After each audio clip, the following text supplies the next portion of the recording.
started at such a young age.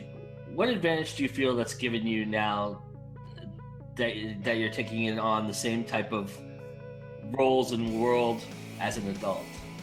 The advantage is that I've had a lot of experience and I've definitely gotten to meet a lot of different people, whether they're actors and actresses or directors, writers, editors, producers. Like I've gotten to meet a lot of different kind of people throughout all my years because I started at the age of 4 and I'm 21 now.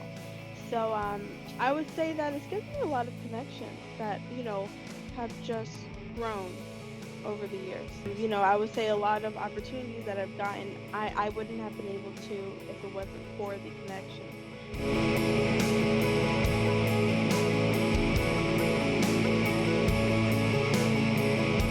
What made you decide to take the leap from actor to filmmaker?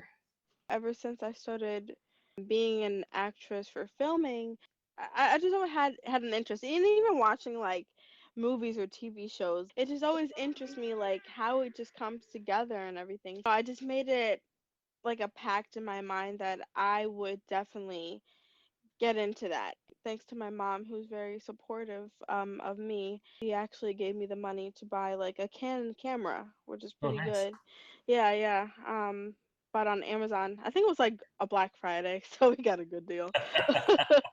But yeah, so I had my camera, and then ever since then, I've done a few of my short films, and I've also helped other people out, and it just like it's a good feeling. Like I definitely like acting, but I also love being behind the camera because it's way different. I like it.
Having started with short films and then helping others with their short films, do you think that's a great way for a filmmaker to get started? I would say it doesn't have to be short films.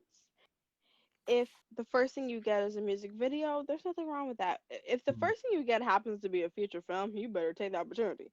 You know what I mean? Like it's like whatever comes along. So I would say don't be like if someone says like, "Hey, I have a music video I would love for you to shoot." I know you don't have the experience, but let's work together. Like don't say no. You know what I mean? But I would just say whatever comes along as long as you like the project because that is very important. I would say just take it and see how it goes. So I would say don't limit yourself if it's like your first thing, whatever. Like just go for it because you don't know where it could take you. What aspect of the filmmaking process were you surprised to find that it was a little more difficult than you initially might have thought it would have been?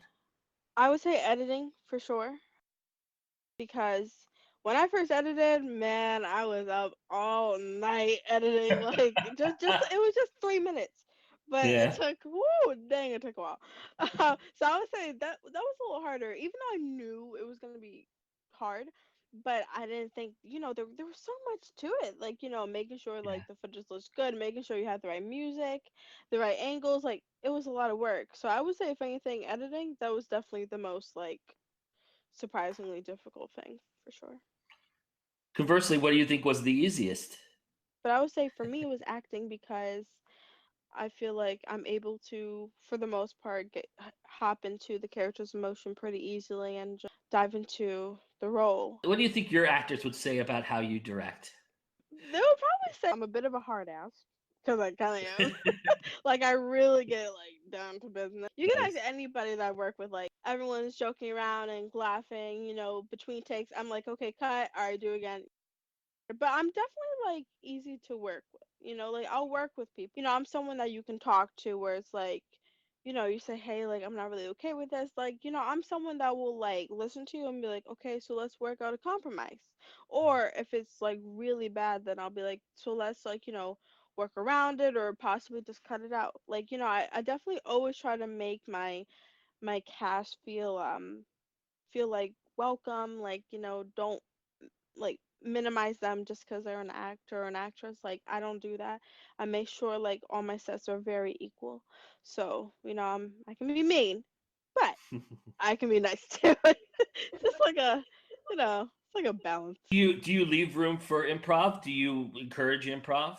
For the most part, I feel like this can probably go for like any director. There are definitely some lines where it's like you got to say it this way. You got to, because it's Right. important for the story. Let's say the lines like, "Oh hey, how's it going?" But you want to say, "Hey, what's up?" Like little stuff like that is whatever. But for the most part, I definitely do encourage, like definitely know the lines. But of course, the writer does try its best to make it sound as fluent as possible. But Right. sometimes, depending on the person, they could be like, I really wouldn't say it that way. And the way that they say it, they make it more real. So Yeah, sure. it's always a compromise for that too. Your mom has been a major influence in your life. You've mentioned it a few times already, and she's virtually the reason why you're here doing what you're doing.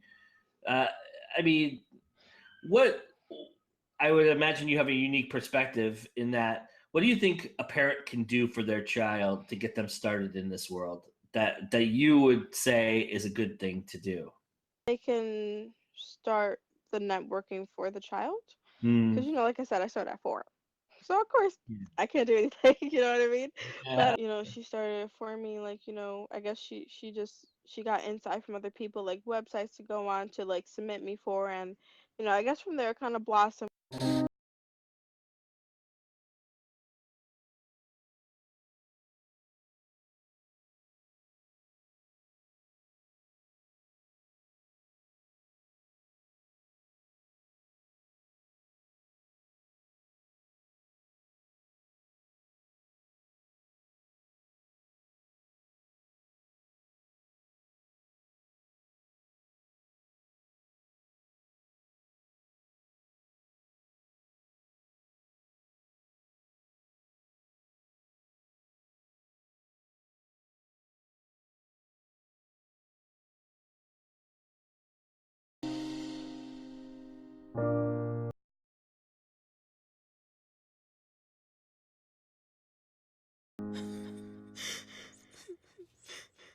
How could you?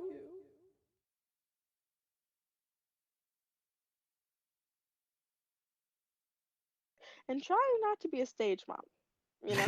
Because, no one likes those. Yeah, right. Yeah. What advice would you give to young women who want to be filmmakers? I What would is say, don't give up on your dream because it's it's a very hard journey, and unless a miracle happens, you're going to be on this journey for a long time before hopefully something amazing happens for you. Like you don't know what could take you where.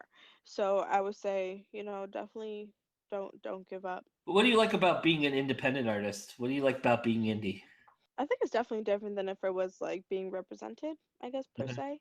It definitely gives me a lot more freedom, to take a lot more chances and opportunities for sure. So for me, like I do it because I actually love it and it puts a smile on my face and it makes my heart feel full and complete. And I think the best feeling is you're representing yourself. Hmm. And it's like I'm representing myself and I'm being me. I don't have to pretend, you know what I mean? Or Yeah. I don't or don't take on this kind of job because it could go really south. Like this is all my choice, and I think I love that the most. It's all my decisions that I'm making throughout this whole industry. But yet I'm still on this road because I don't listen to what people have to say. It's kind of like, what do I want to do? And this is what I want to do, so I'm going to do it. And hopefully if it does take me somewhere, I can look back and be like, imagine if I listened to you. I would never have gotten to where I've gotten. And I've definitely gotten very far from where I've started, Mm. mostly because of my mom. But I feel like hopefully, if all goes well, we don't know where it could take me. But like I feel like I'm at a place in my life where I'm actually okay if Mm-hmm. I never get famous. Like definitely Sure. if you're doing this because you want to get famous or just get money, like if that's all you're doing it for, like don't do it because it's not a good reason whatsoever to be in this type of industry.